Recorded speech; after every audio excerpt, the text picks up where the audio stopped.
Hi, my name is Rebecca Miller.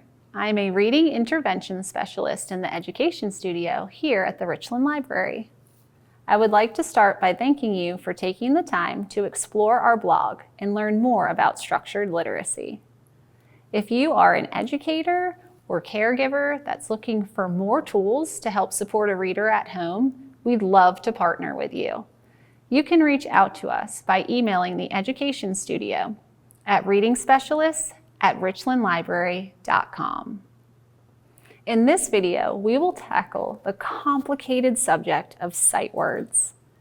Educators often call these words rule breakers. That's because they are not printed in text the way we pronounce them aloud. In other words, they're spelled funny. While sight words only make up about 12% of the English language, they're used in over 75% of the sentences that we read.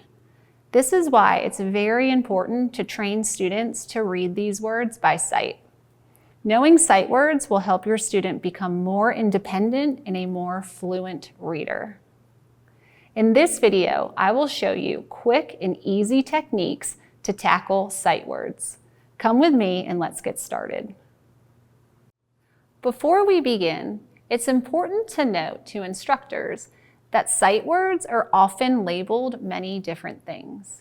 They may be heart words, red words, Dolch words, or even fry words. A true sight word is a word that is not spelled the way it sounds. For example, said is a common sight word. When we pronounce it s-e-d, it sounds like there should be an E in the middle, but it's a rule breaker. When we go to spell it, we spell it S-A-I-D. It has two parts that the student must memorize by sight. Explore our blog to find comprehensive lists of true sight words. Because these words are rule breakers, we recommend using a multisensory technique to teach these words. Multisensory means that the student will see, hear, move, and touch during the activities. These are challenging words to learn how to spell, so using a multisensory approach will help your student master that spelling faster. I will model for you how to use a multisensory approach to teach the red word from. You will notice that this word should be visible during all the activities. This will help train your student to master the correct spelling. I also placed a heart under the part that is tricky for the student to spell. This will help remind them to focus and memorize that part by heart. When teaching the word from, you start with skywriting. The student will use the arm of the hand that they write with and form the letters in the sky while saying the letter names aloud. F-R-O-M, from.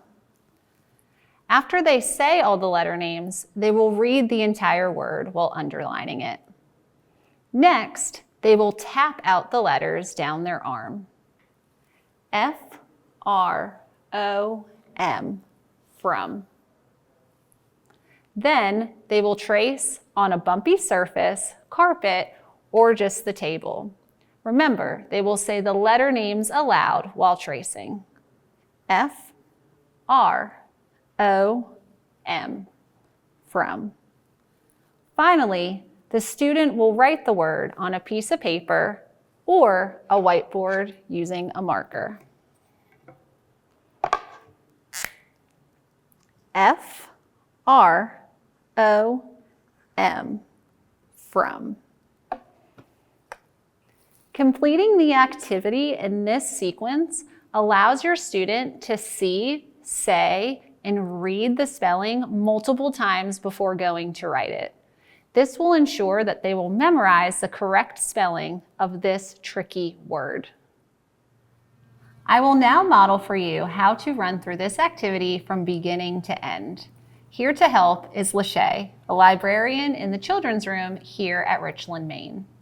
Today, we will be studying the sight word said. Said is a sight word because it is a rule breaker. It has two parts to memorize by heart.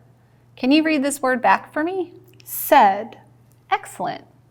Now we are ready to practice techniques to spell it. Sky write first.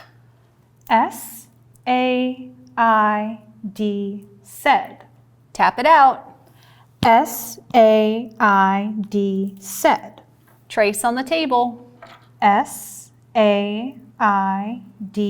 said. And now you can write it down. S-A-I-D, said. Excellent. These techniques are quick, easy, and effective. Thanks for joining me today. Of course. Here are some helpful hints as you study sight words with your student. Helpful hint number 1. Be thoughtful about which list you choose to study with your student. You will want to make sure that the words on that list are true rule breakers and not words that follow patterns in English. Explore our blog to find comprehensive sight word lists that you can use at home. Helpful hint number 2. You may want to do a check-in with your student before determining which words to study. Have them read and spell sight words, noting which ones were difficult for them. We recommend starting with the most common sight words first so that your student can jump into more text. Helpful hint number 3. It's common for many students to be able to read sight words but not be able to spell them. Make sure you keep running through these activities until your student can read and spell these words on their own. Before you know it, they'll have a whole deck of words that they can read. Helpful hint number 4. Reading sight words is a small part of a bigger goal. We recommend only spending about 10 minutes working on these words. Remember, they're rule breakers and don't follow common patterns in English. Helpful hint number 5. You may have noticed that each time I introduced a sight word, it was written in the color red. This is one more reminder for your student that these words you must stop and study because they're rule breakers. Instructors can write their words in red or underline them while students read, so they know that they cannot sound them out. This will help them save valuable reading energy. And there you have it. With a little bit of practice and a little bit of planning, you're helping to set up a successful reader and speller. If you have questions about this video or would like more resources, please reach out to us at the Education Studio by emailing us at readingspecialist@richlandlibrary.com.